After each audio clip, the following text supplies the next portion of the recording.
ओम नमः सिद्धिभ्यः। ओम नमः सिद्धिभ्यः। ओम नमः सिद्धिभ्यः। मंगलमय मंगलकरण वीतराग विज्ञान नमो तार जाते भय अरहंतादि महान करे मंगल करि ग्रंथ करन के काज जाते मिले समाज सब पावे निज पद इस भव तरु का मूल जानौ मिथ्या भाव ताको कर निर्मूल करिए मोक्ष उपाय संतप्त मानस शांत हो जिनके गुणों के गान में विवर्धमान मान विचरे हमारे ध्यान में। मोक्ष मार्ग प्रकाशक सातवां अधिकार सम्यक सन्मुख मिथ्या दृष्टि की चर्चा चल रही है। अभी अपन जो पुरुषार्थ सिद्धि उपाय 11-12 श्लोक के आधार से गुरुदेव श्री का जो वचन सुन रहे थे उसमें ये चर्चा आ रही थी कि यहाँ तो 11-12 गाथा में ये कह रहे हैं कि ये जो शुभ शुभ भाव हैं ये जीव स्वयं इनका कर्ता भोगता है, ख्याल में है ना।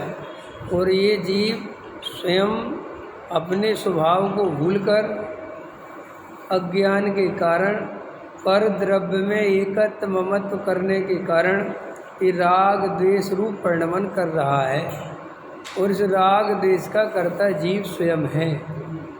और समय सार में उसका रेफरेंस दे रहे थे कि समय सार में कहा कि राग द्वेष से त्रिकाली ध्रुव भगवान आत्मा भिन्न है, वह राग द्वेष का कर्ता धर्ता है ही नहीं, तो यहाँ दोनों में अंतर क्यों है।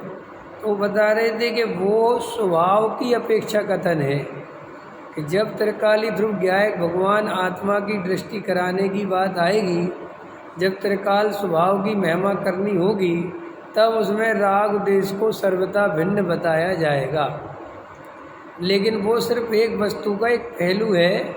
जब त्रिकाली ध्रुव भगवान आत्मा की दृष्टि करानी हो, जब भगवान आत्मा के अनुभव की बात करनी हो, तब वहाँ राग द्वेष की चर्चा वर्जित है। लेकिन कोई इसका अर्थ निकाल ले कि राग द्वेष आत्मा में सर्वथा ही नहीं है, तो वो एकांतवादी मिथ्या दृष्टि है।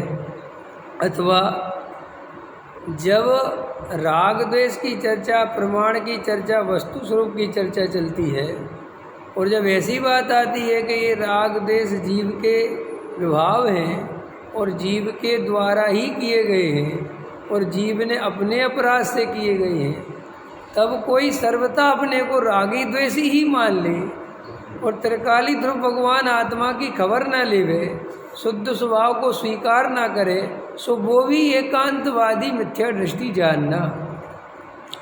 इसलिए वस्तु स्वरूप को समझने में बहुत तीक्ष्ण बुद्धि चाहिए।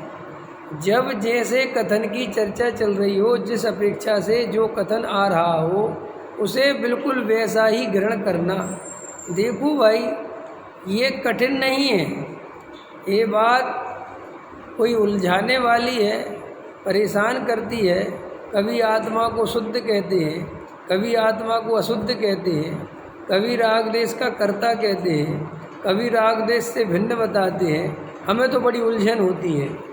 ये उलझन है नहीं, तू जानबूझ के उलझता है क्योंकि तुझे धर्म नहीं करना। पूछो कैसे? उलझन कहाँ नहीं है? उलझन कहाँ नहीं है? बोलो। संसार में कम उलझने हैं, संसार की उलझन नहीं लगती, वह सब समझ जाता है। तेरी पत्नी को कोई बुआ कहता है, कोई चाची कहता है, कोई माँ कहता है? और तू भी कभी कभी कहता है सुनो मम्मी, सुनना। किसकी मम्मी? तेरी क्या उसके, तेरे बच्चे की? समझ में आया? लेकिन बात उलझता नहीं कि ये सब क्या हो रहा है। एक ही बार में एक आदमी कुछ कह जा रहा है, कभी कुछ कहा जा रहा है क्या? सब समझते हो कि ये तो एक ही है, कथन नाना प्रकार की अपेक्षा बदल रहे हैं। बोलो बदल रहे हैं। लोक में तुम निश्चय व्यवहार का उपयोग नहीं करते। चलो डॉक्टर के पास जाओ और डॉक्टर से कहो मैं बीमार हो गया, मेरा क्या हो गया, मैं तो मर जाऊंगा। तो डॉक्टर क्या समझाएगा? अरे घबराओ मत, ये बीमारी तेरे अंदर थोड़ी घुस गई, कुछ नहीं बिगड़ता, अभी सही हो जाएगी। कि साहब बीमारी तो मेरे अंदर ही है, मैं ही बीमार हूँ, और आप दवाई दोगे और मैं दवाई खाऊंगा और बीमारी नष्ट हो गई और साथ में मैं भी नष्ट हो गया तो डरते हो, वहाँ उलझते हो। आज तक उलझे क्या? क्यों नहीं उलझे? क्योंकि वहाँ तुम सब समझते हो कि बीमारी भी मेरे अपराध से हुई है, मेरी गलती से हुई है, लेकिन बीमारी होने पर भी मेरे अंदर एक ऐसा स्वभाव मौजूद है जो उस बीमारी से अभी भी भिन्न है। अगर मैं पूरी तरह उस बीमारी रूपी परिणमन हो गया होता तो फिर तो बीमारी जाती तो मैं भी जाता। जाते कि नहीं जाते हैं?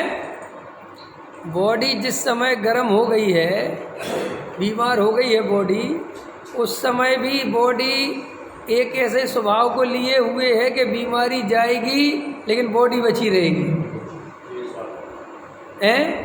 तो ऐसी उलझन डॉक्टर के पास जाके क्यों नहीं होती कि साहब हमें तो समझ में नहीं आता। आप कभी तो कहते हो कि तू बीमार है, फिर कभी कहते हो बीमारी तेरे में ही नहीं, तू डर मत, फिर कभी कहते हो दवाई खा, फिर कभी कहते ये मत खाना, इससे नुकसान होगा, फिर कभी कहते खाने पीने से कुछ नहीं होता, फिर कभी कहते ये दवाई खा, इससे फ़ायदा होगा, फिर मैं कहता इससे नहीं हुआ तो कहते ले ये छोड़। तो जब ये देनी थी तो ये क्यों दी? कोई डॉक्टर से लड़ता है? कोई नहीं लड़ता। क्यों नहीं लड़ते?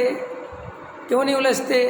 क्योंकि तुम ये बात बहुत अच्छे से समझते हो कि भाई इस तरीके से प्रयोग करके देखा, बात बन जाए तो बन जाए, अब नहीं बनी तो भाई दूसरा तरीका अपना रहे। ऐसे ही जिनागम में भी एक मिथ्या दृष्टि जीव बीमारी से ग्रसित है। अब भाई उसे कई तरह की बीमारी है। अब आचार्य भगवान वैद्य के समान वे देखते हैं कि भाई कौन सी स्थिति में खड़ा है। तो कभी तो कहते हैं जब ये ज़्यादा ही रोता है, कह रहे मैं संसारी, मैं रागी, मैं द्वेषी, मैं मोही, मैं क्रोधी, मैं मानी, मैं लोभी, मैं पंडित, मैं मनुष्य, मैं रंग, मैं गरीब, ये सब मानता है। तो भाई इतना जम से चिपका पड़ा था कि आचार्य भगवंतों ने समझाया कि अरे रो मत, ये सब तेरा नहीं है, ये तो सब एक समय की पर्याय में हो रहा है। तेरा त्रिकाल गायक भगवान आत्मा तो अभी भी भगवान स्वरूप है, तू तो बना बनाया भगवान है, तू रो मत, डर मत। तो जब उस जीव को वहाँ पर्याय दृष्टि छुड़ानी थी तो तब तो इस त्रिकाल स्वभाव की महिमा बताई, थोड़ा कम से कम शांत तो होवे, और उसको ऐसा विश्वास दिलाया कि अभी भी तेरा कुछ बिगड़ा नहीं है। अगर तू अभी भी शांति से वस्तु का स्वरूप समझेगा और भेद विज्ञान करेगा तो अभी भी ज्ञायक भगवान आत्मा और तेरा त्रिकाल स्वभाव ख्याल में मौजूद है इस राग देश के बीच में। और अगर तू भेद ज्ञान करे और राग देश से भिन्न ज्ञायक का अनुभव करे तो तुझे अभी सम्यक दर्शन की प्राप्ति हो जाएगी और कुछ ही काल में तू भगवान बन जाएगा। एक तो ऐसी चर्चा कराई।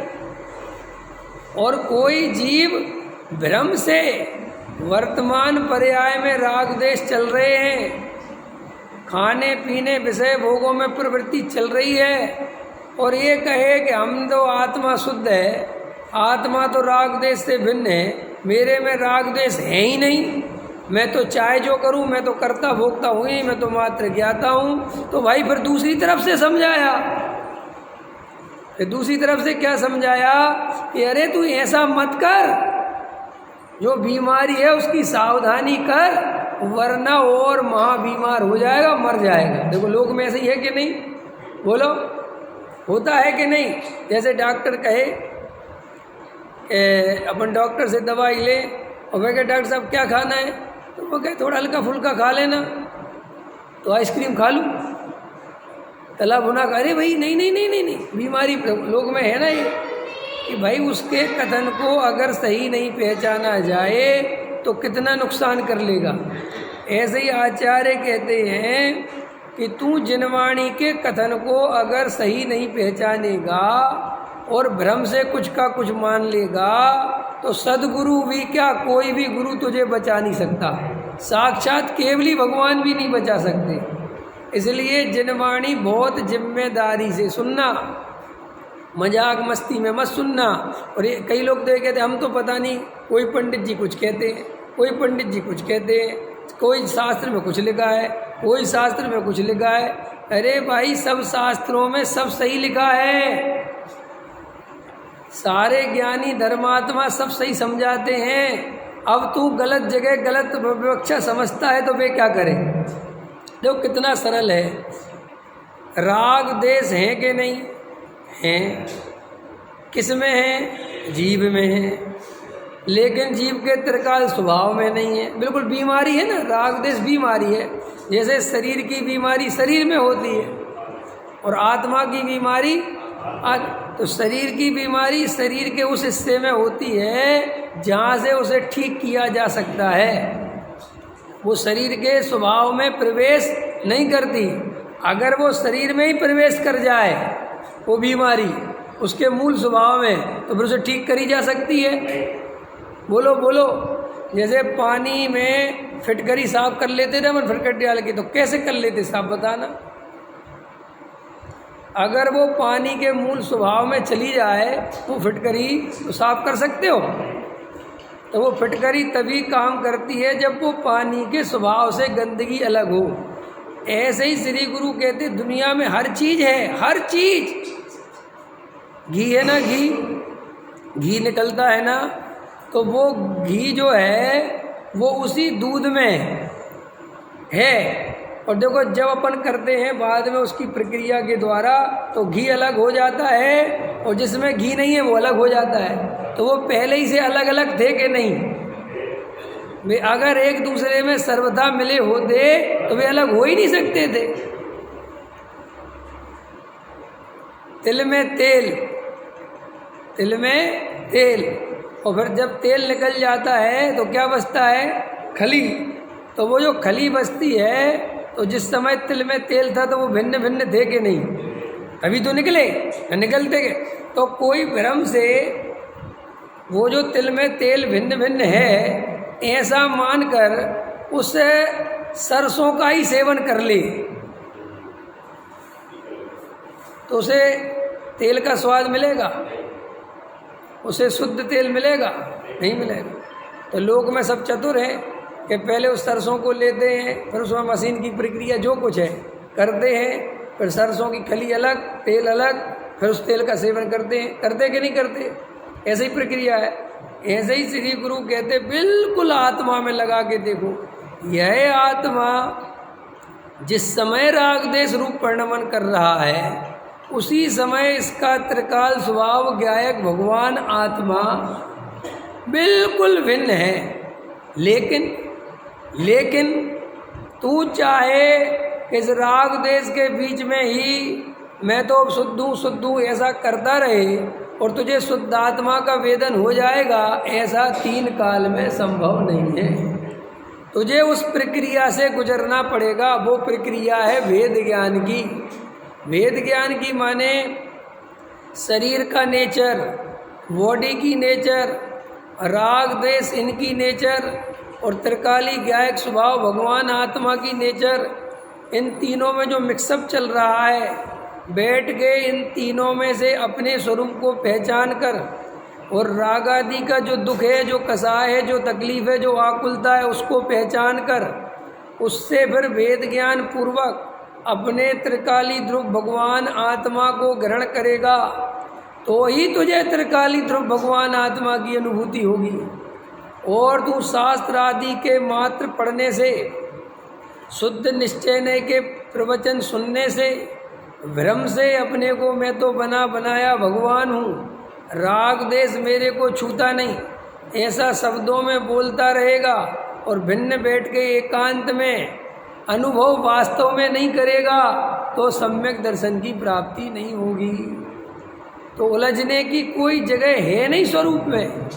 ये तो सही बात ये है कि धर्म करना नहीं चाहता, अनुभव करना नहीं चाहता, भ्रम से अपने को किसी न किसी बहाने उलझाता है। कभी तो कहता है पूजा पाठ करें कि नहीं करें कि छोड़ दें, कभी कहता है करने चाहिए, कभी कहता है छोड़ने चाहिए, हम तो उलझ जाते हैं। कभी कहते हैं करो और कभी कहते हैं मत करो। इसमें उलझने की क्या बात है? पूजा पाठ करने चाहिए कि नहीं करने चाहिए? बोलो, मैं आपसे ही पूछता हूँ, करने चाहिए कि नहीं करने चाहिए? हैं? करने चाहिए। तो फिर नहीं करने चाहिए कब बोलते हैं? जो पूजा पाठ में धर्म मान के बैठे हैं, जो भिन्न भगवान आत्मा का अनुभव नहीं करते, जो पूजा पाठ में संतुष्ट हैं, उनसे कहते तेरे पूजा पाठ से कुछ नहीं होगा, कुछ नहीं। ये नहीं कहते पूजा पाठ मत करो, वो कहते ऐसा करने से कुछ नहीं होगा। नहीं समझ में आया?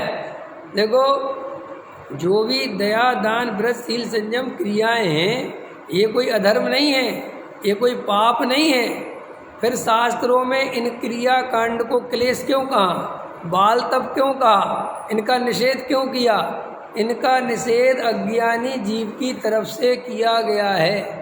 जो अज्ञानी जीव अज्ञानता में बिना वस्तु स्वरूप समझे, बिना सम्यक दर्शन के ये व्रतशील संयम आदि दयादान पूजा भक्ति करता है और इसको करके अपने को धर्मात्मा मानता है, उस जीव के लिए उनका निषेध किया गया है। ये सबके लिए नहीं किया गया है। इसमें क्या दिक्कत है बोलो? कोई आदमी बीमार हो तो उससे कहें कि भाई भोजन नहीं करना, क्या कहा मैंने? कोई आदमी बीमार हो और वैद्य कहे कि तुम भोजन नहीं करना, तुम खाली लौकी का जूस पीना या लौकी खाना, ठीक है कि नहीं, फल खाना, भोजन नहीं करना, तो वो सबके लिए है कि जिसको बीमारी हो उसके लिए है। और फिर दूसरा आया, उससे कहा कि तुम बढ़िया भोजन करना। समझ में आया कि नहीं आया? अच्छा, खाओ पियो। तो कोई कहे कि जी डॉक्टर कैसा है, एक को तो कहता है खाओ पियो, एक को कहता है कि मत खाओ पियो। तो वहाँ कोई प्रश्न करता है डॉक्टर से? अरे वो दूसरा भी समझ जाता है कि इसको क्यों कहा और मेरे को क्यों कहा। बोलो, समझता है कि नहीं? कोई डॉक्टर से लड़ता है तो वहाँ इतनी समझदारी दिखाता है। और आचार्य यहाँ कहते हैं कि भैया पूजा पाठ दयादान पूजा भक्ति करना, सो भी नहीं समझता कि किस लिए कहा। और कहीं कहते हैं कि दयादान पूजा भक्ति में धर्म नहीं है, इनमें इनके चक्कर में बहुमत खोना, सो वहाँ भी नहीं समझ पाता कि क्या कहा। दोनों ही भाव नहीं समझता। सो दो तरह के लोग हो रहे हैं, या तो पूजा पाठ का दयादान का निषेध सुन के सर्वदा स्वच्छंदी हो रहे, प्रमादी हो रहे, आलसी हो रहे, अथवा दूसरे तरह के वे लोग हैं कि जो त्रिकाली ध्रुव भगवान आत्मा है, जो सात तत्व हैं, जो वस्तु का स्वरूप है, उस तरफ उनका ध्यान नहीं है। उनको ऐसे गुरु मिल गए कि वे कह रहे तुम तो दया दान पूजा व्रत शील संयम भैया वृत्ति, महाराजों की सेवा, महाराजों की व्यवस्था, गंधोदक माथे सिर लगाओ, बड़े बड़े अभिषेक कलश करो, बस बाकी बाद में देखेंगे, वे उसमें ही लगे गए। सो ये दोनों ही संसार में घूमेंगे, ना व्रतशील संयम छोड़ने से मुक्ति मिलती है, ना करने से मुक्ति मिलती है। वो तो वास्तव में ऐसा है जैसे कोई बीमार हो तो उसे दवाई भी खानी पड़ेगी और जो उसके अनुकूल आचरण है उस दवाई का असर करे वो भी करना पड़ेगा। ऐसे ही हमें त्रिकाली ध्रुव भगवान आत्मा की श्रद्धा, वेद ज्ञान, तत्व विचार भी करना पड़ेगा और ऐसे स्थानों पे जाना पड़ेगा जहाँ तत्व विचार के निमित्त बने। समझ में आया? और ऐसा भोजन छोड़ना पड़ेगा जो प्रमाद का पोषण करे, आलस बढ़ाए, ख्याल में बीमारी बढ़ाए। क्यों? संसारी जीव निचली अवस्था में बहुत तीव्र कसाई है, कमज़ोर है। अगर अपन भोजन में उल्टा सीधा भोजन करेंगे, बीमार पड़ जाएंगे, तो भी फिर काम नहीं कर पाएंगे वेद ज्ञान। ज़्यादा खा लोगे तो भी नहीं कर पाओगे, फिर नींद आएगी। तो खाने पीने का एक वैज्ञानिक दृष्टिकोण है, और वो खाली धर्म की बात थोड़ा ही है। अरे बड़े बड़े इंजीनियर, बड़े बड़े डॉक्टर, ये बड़े बड़े IAS ऑफिसर, कभी आप इनके साथ बैठो, इनका खाना पीने का तरीका देखो तो आपको पता चलेगा कि कितना सोच समझ के खाते हैं। ख्याल में है क्यों? अब ये एक्टर वगैरह है ना, ये फल सलाद वगैरह खाते हैं। ये बड़े बड़े जितने भी फिल्म स्टार हैं, इनका तुम खाना पीना पढ़ो तो बिल्कुल डाइट पे रहते। क्यों? कि भाई उनको अगर वे उल्टा सीधा खा लेंगे तो चेहरे पे 10 फुंसी निकल आई तो आफत हो जाएगी,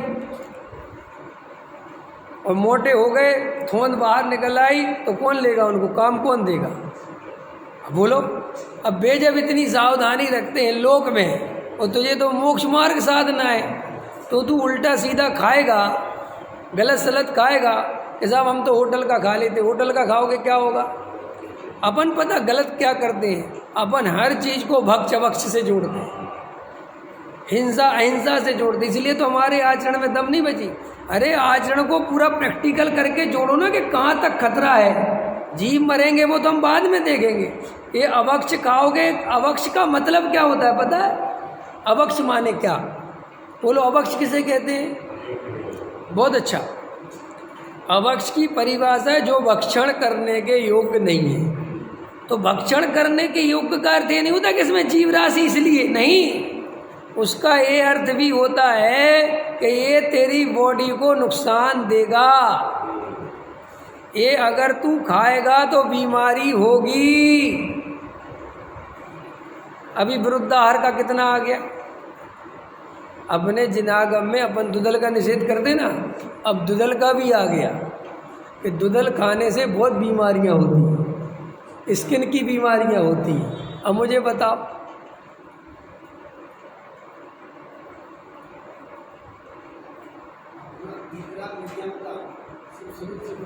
हाँ यस, अपन खाली वीतरागी नहीं है, हमें कोई भ्रम से वीतरागी अकेला मत समझना। हमारे यहाँ धर्म वैज्ञानिक है, क्योंकि हमारे भगवान खाली वीतरागी नहीं है, हमारे भगवान सर्वज्ञ हैं, और वे ऐसे छोटे मोटे सर्वज्ञ नहीं हैं। 3 लोक के समस्त पदार्थों के त्रिकाल पर्याय का स्वरूप जानते हैं। तो वे बताया उनने कि जी अभक्ष है। अभक्ष का मतलब ये नहीं होता कि भाई जीव राशि। निगोदिया को कौन बचा सकता है? आपको पता है? आप क्या सोचते हैं निगोदिया? आप आलू नहीं खाते इसलिए कुछ अनंत निगोदिया होते हैं कुछ आता ही पता नहीं लोगों को। अरे ये जमीकंद तामसिक भोजन में गिना जाता है। ये हिंदुओं में भी तामसिक भोजन का निषेध है। अरे हिंदुओं सब जगह है वो, तो बड़े बड़े साधु संत हल्का फुल्का भोजन करते हैं, ख्याल में है ना। अब अपन को पता नहीं, बस होते जीव जीव जीव की बात नहीं है। जे सड़े गले अचार, सड़े गले बाजार के ये खाओगे तो तुम बहुत बड़ी बीमारियों से घिर सकते हो, गिर ही जाते हैं ना आए दिन। अब ये कैंसर बढ़ रहा है, अब सब निकल के आ रहा है कि ये सारा कैंसर बाजार का फूड ये खाते हैं, उसमें कैंसर की स्थिति है। तो अभक्ष का अर्थ ये भी तो है ना। तो भाई अगर मुझे आत्म साधना करनी है, और देखो हर चीज़ का लागू पड़ेगा। न्याय नीति से कमाओ, क्यों लिखा न्याय नीति से कमाओ? क्यों लिखा? इसलिए कि पाप लगेगा, इसलिए कि नरक चले जाओगे। ये सब बात की बातें हैं। असली बात यह है कि अगर तुम न्याय नीति से नहीं कमाओगे, अन्याय नीति से कमाओगे, तो तुम कभी शांति से बैठ ही नहीं पाओगे, क्योंकि तुम्हारे चित्त में इतनी आकुलता रहेगी। अगर तुमने चोरी का माल अपने घर में रखा है, क्या होगा तुम्हारे अंदर? हाँ बराबर। हाँ, और सुनो, एक टीटी है और हम तो कह रहे हैं, ये तो कह रहे हैं काले कोट वाला बिना टिकट के बैठो तो भी टीटी नहीं आवे तो भी शांति से नहीं बैठ सकता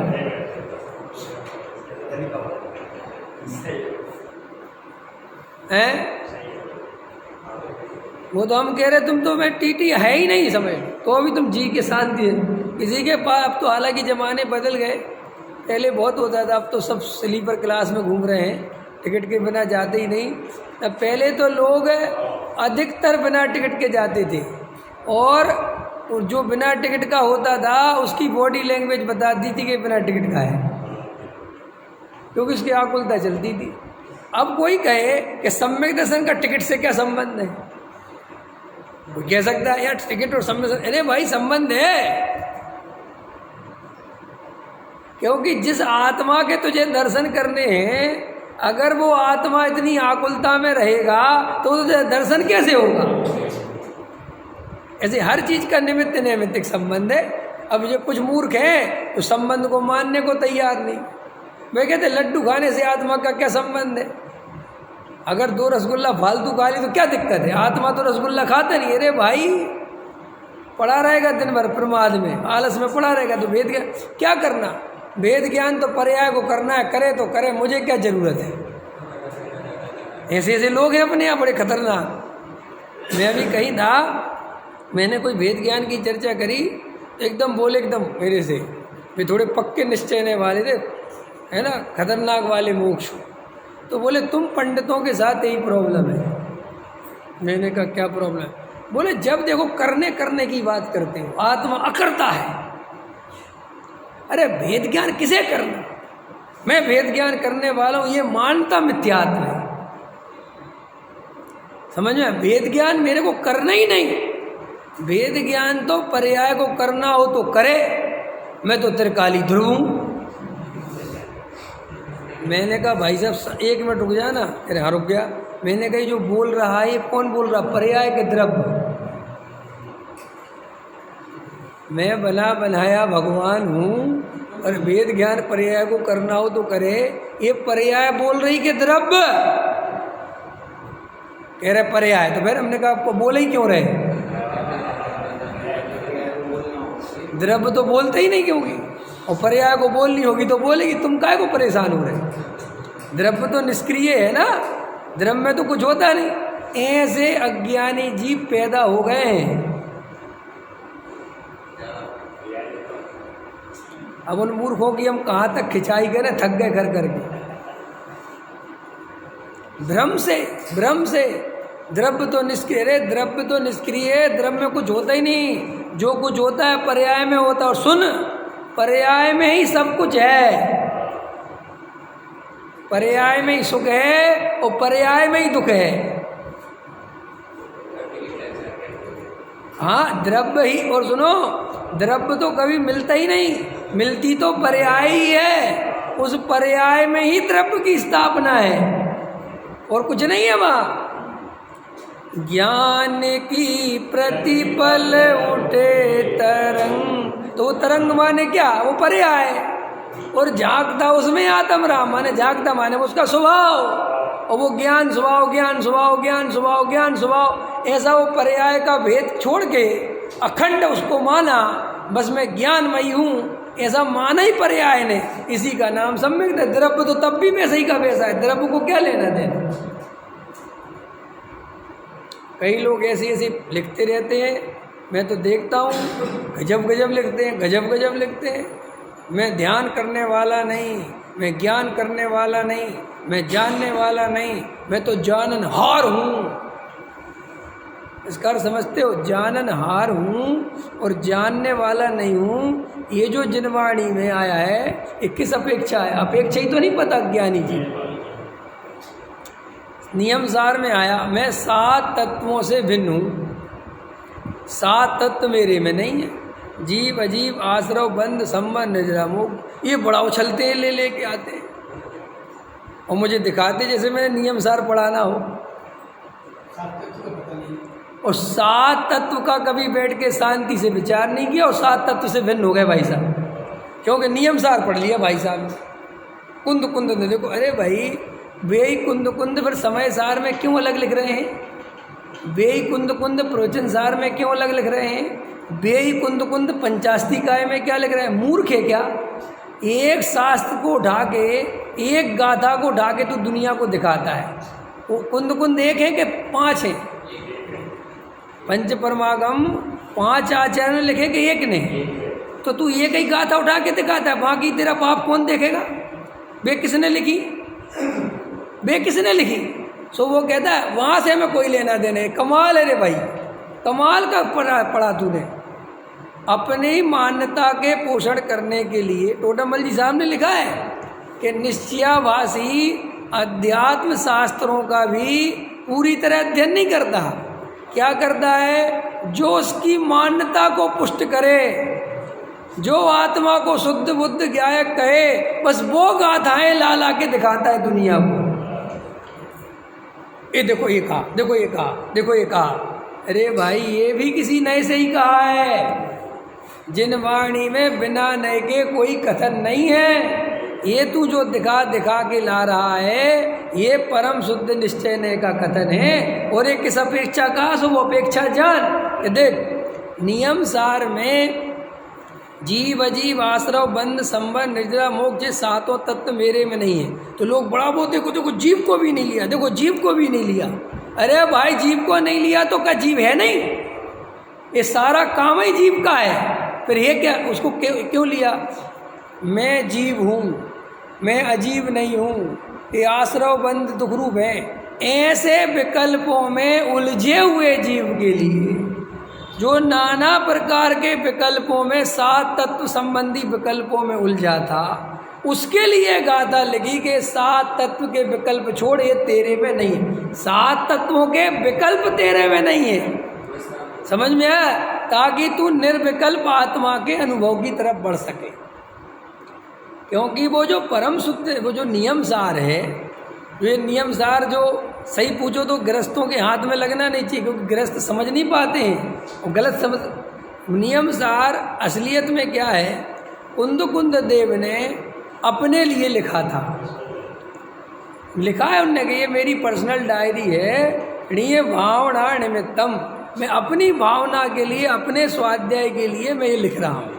उनने हमारे जैसे लिए नहीं लिखा है। सच्ची बात है, चाहे मानो और चाहे मत मानो। बात इतनी सी है कि भाई कुंद देव 6वें 7वें गुणस्थान में झूलने वाले दिगंबर संत, वे हर अंतर्मुहूर्त में आत्मानुभूति करते हैं। तो उन्होंने जिन जिन बातों से विकल्प होता है, जिन जिन के लक्ष्य से विकल्प होता है, जिन बातों के विचार से विकल्प, उन सब का वहाँ निषेध किया।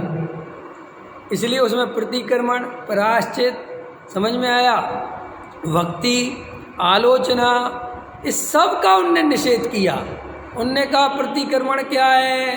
तो उनने कहा जो लोक का प्रतिक्रमण है वो प्रतिक्रमण मेरे में नहीं है। क्योंकि वो आचार्य प्रतिक्रमण करते हैं ना, तो वहाँ जीवों की रक्षा, मेरे द्वारा भूतकाल में जो भी जीवों की कोई हानि हुई हो तो उसका मैं प्रायश्चित करता हूँ, है ना। प्रत्याख्यान क्या है? भविष्य में मेरे निमित्त से किसी जीव की विराधना ना हो जाए, उसके लिए अभी से मैं सावधान होता हूँ। ऐसे भी जो करते हैं प्रायश्चित, प्रतिक्रमण आदि, तो वहाँ आचार्य ऐसा समझते हैं कि इन विकल्पों में ये शुभ भाव हैं, इनमें मेरा आत्मा नहीं है। समझना ध्यान से, वे उस स्तर पर बैठे हुए हैं, वे उस लेवल पे बैठे हुए हैं। समझना ध्यान से, उस लेवल पे। तो वे कहते हैं कि मैं इससे भिन्न ज्ञायक की अनुभूति में उतरता हूँ। तो वे ये बात कह सकते हैं। और यहाँ तो तुम एसी चला रहे, बढ़िया पंखे चला रहे, ओहो प्रतिक्रमण मेरे में है ही नहीं। ए भाई, जरा जा, समझ में आया कि नहीं आया? क्या कहाँ समझ रहा है तू? क्या समझ रहा है? रसगुल्ला खा रहा है, प्रतिक्रमण प्रत्याख्यान तो विकल्प है। इसको तो कुंद ने विस्कुंभ कहा है। अरे किस अपेक्षा विस्कुंभ कहा, कुछ अता पता है? व्यापार में लगा है, रात दिन घर गृहस्थी के चक्कर काट रहा है और कहता प्रतिक्रमण विस्कुंभ है। हिंसा के परिणामों में तन्मय है और कहता प्रतिक्रमण पे। और सुनो मुमुक्षुओं की क्या हालत है, ऐसी बातें सुन सुन के बड़े खुश होते हैं, बहुत ही खुश होते। वाह वाह, आज तो ऐसी चर्चा आई, ऐसी गहरी चर्चा आई कि 7 तत्व भी मेरे में नहीं है। समझ में आया क्यों खुश हो रहा है? मुंगेरी लाल के हसीन सपने, मुंगेरी लाल के हसीन सपने समझते हो कि नहीं है?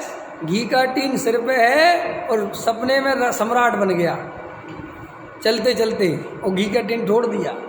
ऐसे ही है तो संसारी, महाकसायों के राग देश के बीच में फंसा है, और किसी ने ऐसी चर्चा करी, अरे तेरे में है ही नहीं, तू तो अपने ऊपर भार मत ले, तू तो चार गति में जाता ही नहीं, तेरे में चार गति है ही नहीं, तू तो कभी पाप कर ही नहीं सकता, पाप तेरे में है ही नहीं।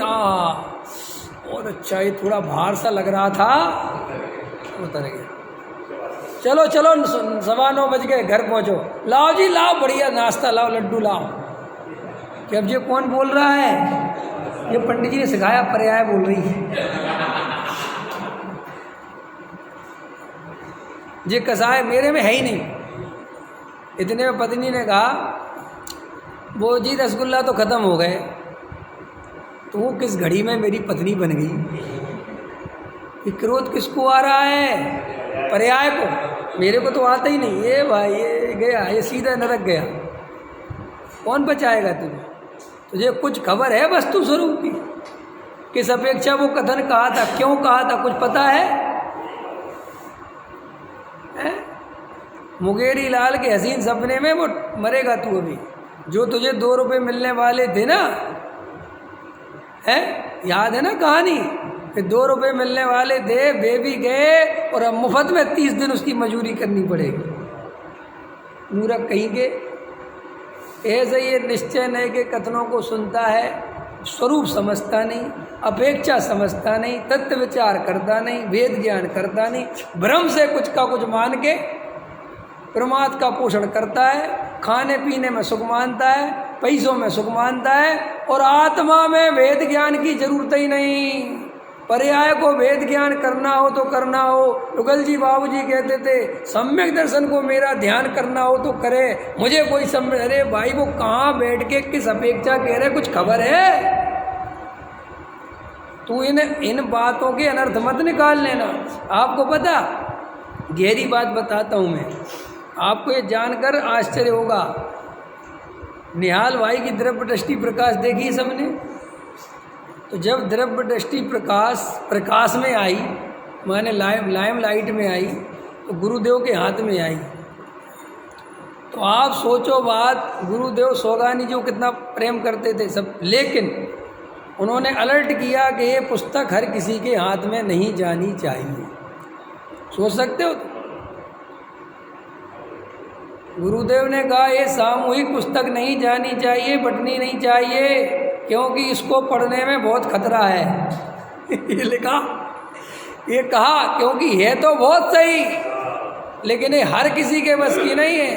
तो वो गुरुदेव द्रव्य दृष्टि अपने पास रखते थे, और फिर किसी जीव की विशेष पात्रता देखते थे, तब उसे अपने हाथ में देते थे कि इसको शांति से पढ़ना एकांत। क्योंकि निहाल भाई तो ठेठ आदमी थे, उन्हें कोई नए बच्चा से कोई लेना देना, तो सीधा उन्हें एकदम त्रिकाली ध्रुव का जोर था, वो लिख दिया, बने लिखते रहे जो भी। तो भाई ऐसे बहन श्री के बोले हैं, गुरुदेव श्री के, जिनके भी बोले, बोल एक अपेक्षा से लिखे होते हैं, उनको उसी अपेक्षा से समझना जिस अपेक्षा से लिखे हुए हैं। गड़बड़ मत कर लेना, न फंसोगे। इसलिए मैं सबसे कहता हूँ, हर महीने निश्चयाभासी पढ़ जरूर लिया करो, क्योंकि अब तुम व्यवहाराभासी तो नहीं होगे, ये बात तुम्हें पता है। क्योंकि इतनी घुट्टी तो पिला दी, लेकिन जरूर विचार कर लिया करो कि कहीं हमारे अंदर, देखो भाई बीमारी है, अब बीमारी कभी भी पनप जाती है, सर्दी जुकाम जैसा है, कभी भी आ जाता है 2-4 महीने में, है ना? किसी को ज़्यादा जल्दी आ जाता है। ऐसे ही कब निश्चय का अधिक हो जाए, कब व्यवहार का अधिक हो जाए, कब व्याभास हो जाए, क्योंकि अपन मिथ्या दृष्टि है, तो मिथ्यात्व में तो कई दशाएं हो सकती हैं, कभी कुछ कभी कुछ। तो बहुत सावधानी पूर्वक तत्व अभ्यास करना। और देखो मैं आपको एक सूत्र बता देता हूँ कि आप गड़बड़ नहीं हो, आप सही दिशा में हो, इसके लिए एक सूत्र बता देता हूँ। पूरे जीवन भर सूत्र को याद रखना, आप कभी भी गड़बड़ दिशा में नहीं चलोगे। वो सूत्र इतना है कि आपको राग आदि दुख रूप लगे, प्रति समय राग का दुख दिखाई दे और ज्ञायक भगवान आत्मा उस राग से भिन्न स्वभाव से अभिन्न ऐसा दिखाई दे, राग का दुख दिखाई दे, स्वभाव का सुख दिखाई दे, ऐसी दृष्टि जिसके अंदर हो और हमेशा ये अंदर चलता रहे कि ये राग आदि से कैसे छूटूं और अपने स्वभाव में स्थिर हूँ, ये जिसके अंदर धारा चल रही है वो सम्यक दिशा में है, बिल्कुल कोई टेंशन की बात नहीं है। और जो अब देखो व्यवहाराभास अव्याभास यहाँ से खड़े हो जाते हैं, और जो केवल रागादि भाव को ही अपना स्वरूप मान के बैठे हैं और दयादान पूजा भक्ति की तरफ दृष्टि है, वे व्यवहाराभासी हैं। दूसरा, जिन्हें वर्तमान पर्याय में राग होते हुए भी, आकुलता होते हुए भी, कसाय होते हुए भी उसको स्वीकार नहीं करते, उसका दुख नहीं मानते, उससे भेद ज्ञान करने के लिए कोई तत्व विचार आदि नहीं करते, बस भ्रम से मैं तो त्रिकाली शुद्ध हूँ, ध्यान की मुझे कोई ज़रूरत नहीं, ध्यान होना होगा होगा, मैं कुछ नहीं करने वाला, वे निश्चयाभासी हैं। मैं तो बना बनाया भगवान हूँ, ठीक है। और उभयाभासी कौन है? जो मैं तो थोड़ा ध्रुव भी हूँ और थोड़ा राग भी हूँ, राग भी है और आत्मा शुद्ध भी है। मुझे राग के लिए दयादान पूजा भक्ति करने हैं और आत्मा के लिए थोड़ा स्वाध्याय करना है, ऐसे जो चलता है वो उभयाभासी है। पकड़ में आया तो बस एक मंत्र है, राग महा दुख रूप। राग दुख रूप दिखना चाहिए। दुख क्या है? आश्रव दुखकार घनेरे, बुद्धिवंत तिने निर्वेरे, राग आदि प्रगट जे दुख देन, तिन्ही को सेवत गिनत चैन। ये 2-3 लाइनें जो छह ढालाकार ने लिखी हैं, ये आप याद रखो, आपको गलती नहीं होगी। भाई जैसे बीमारी का इलाज कराते हो, ये बीमारी मेरे सर्वदा मेरे स्वभाव में नहीं है, दवाई खाऊंगा तो जड़ से ख़त्म हो जाएगी, और ऐसा आचरण पालूंगा, आचरण माने वो उसके योग, तो ये बीमारी रहेगी नहीं। ऐसे ही बिल्कुल मोक्ष मार्ग है। मुझे मिथ्यात्व रूपी बीमारी हुई है, मुझे राग देश रूपी बीमारी हुई है, अगर मैं भेद ज्ञान के बल से अपने त्रिकाली ध्रुव ज्ञाय भगवान आत्मा की दृष्टि करूंगा और उस योग उसके अनुकूल देव शास्त्र गुरु स्वाध्याय आदि के समागम में रहूँगा, निरंतर स्वाध्याय में लगा रहूँगा, निरंतर तत्व विचार का अभ्यास करूँगा, तो मुझे अपने त्रिकाली ध्रुव ज्ञाय भगवान आत्मा की अनुभूति होगी और ये मिथ्यात्व मिटेगा। और जैसे ही मिथ्यात्व मिटेगा तैसे ही मुझे अपने स्वभाव का आनंद बढ़ेगा। स्वभाव का जैसे ही आनंद बढ़ेगा, जितनी मात्रा में बढ़ेगा उतनी मात्रा में राग देश कम होते जाएंगे। ये ही स्वरूप है वस्तु का, इसके अलावा कुछ नहीं। अपने को दीनहीन मानना भी धर्म का कारण नहीं है, और अपने को भ्रम से भगवान मान लेना ये भी धर्म नहीं करने का कारण। समझ में? वो तो जिस अपेक्षा जैसी स्थिति है बिल्कुल वैसे चलोगे, कहीं कोई गलती होने की गुंजाइश ही नहीं है। हाँ, जिन्हें बीमारी तो ठीक करनी नहीं, टोडामल जी की भाषा कहें, बातें बनाता है। क्या वज्रसेन जी, थोड़ा भी 2 मिनट बोल रहा हूँ, ध्यान से सुनना। बातें बनाता है माने अंदर भरा पड़ा है कुछ और यहाँ आगे बातें बनाता है। मूल में तो इसे अंदर चाहिए पैसा, सुख, मान, सम्मान, और यहाँ आगे कभी तो निश्चय की बातें सीख जाता है। माने निश्चय वालों के ग्रुप में शामिल हो गया तो काहे की बातें बनाएगा। अभी आप जैसे आप मोक्षु बन गए आप लोग, तो अभी आप लोग कौन सी बातें बताओगे? निश्चय वाली। और अगर व्यवहारियों के ग्रुप में शामिल हो जाते तो वहाँ व्यवहार, लेकिन मूल में ना निश्चय से कुछ लेना देना, ना व्यवहार से कुछ लेना देना, संसार के स्वार्थों से भरा पड़ा है, अपने संसार की प्रयोजन की सिद्धि करने में लगा है। इसलिए तो देखो कई लोग तो दोनों हाथ में लड्डू लेना चाहते, क्यों अरविंद जी हैं? दोनों हाथ में लड्डू समझ गए कि और आगे बोलूं? अरे समझदार तो बहुत हो।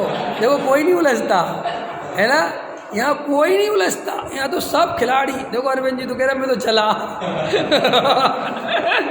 है, दोनों हाथ में लड्डू समझते हैं। ऐसा बदमाशी करता है निश्चय वालों के ग्रुप में भी जुड़ा रहता है और व्यवहार वालों के ग्रुप में भी जुड़ा। और कहता सबसे बना के चलो। और जब निश्चय वालों के पास बैठता है तो निश्चय की बातें बनाता है, और जब व्यवहार वालों के पास बैठता है तो व्यवहार की बातें बनाता है, और अंदर महामिथ्या दृष्टि है।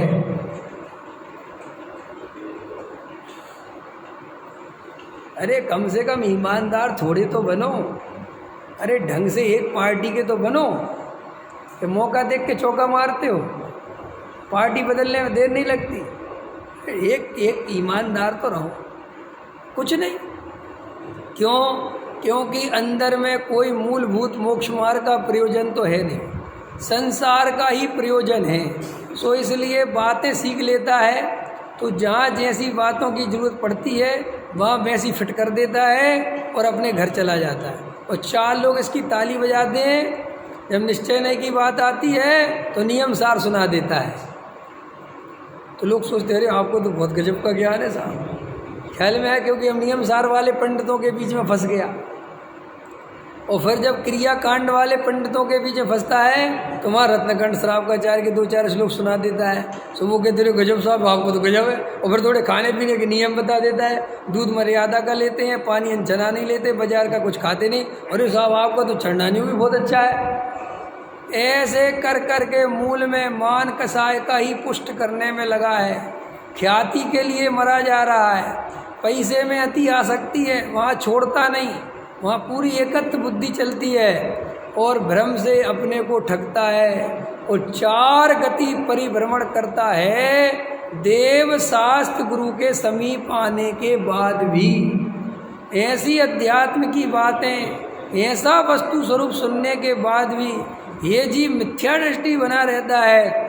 तो आचार्य कहते हैं कि आश्चर्य है कि मिथ्या दृष्टि कैसे बना रहता है, कैसे बना रहता है। जिसे कसायों में सुख दिख रहा है, संसार में दुख नहीं दिख रहा, वो जीव ऐसी अध्यात्म के देव शास्त्रों के समागम में भी छल ग्रहण करके भव समुद्र में डूब जाता है। सावधान हो के सुनना, मैं सबको फटकार रहा हूँ, कोई बचेगा नहीं। ख्याल में है ना? क्यों? क्योंकि दुर्गति सब जगह होनी है। दुर्गति ऐसा नहीं है कि तुम कांजी स्वामी के भगत बच गए तो बच जाओगे। बचने का कोई चक्कर नहीं है। समझ में आया कि नहीं आया? वेद ज्ञान करोगे तो ही बचोगे। ना गुरुदेव बचा लेंगे, ना महावीर बचा लेंगे, और ना कोई महाराज बचा लेंगे। स्वयं ही बचना पड़ेगा अगर बचना चाहता है तो। और छल ग्रहण करना है तो करता रहे। क्या कर लेंगे डॉक्टर साहब, क्या कर लेंगे वैद्य जी, क्या कर लेंगे देवशास्त्र गुरु? तेरी दृष्टि तू ही जाने, तेरा भला तू ही कर सकता है, कोई दूसरा करने वाला नहीं है। सहजानंद।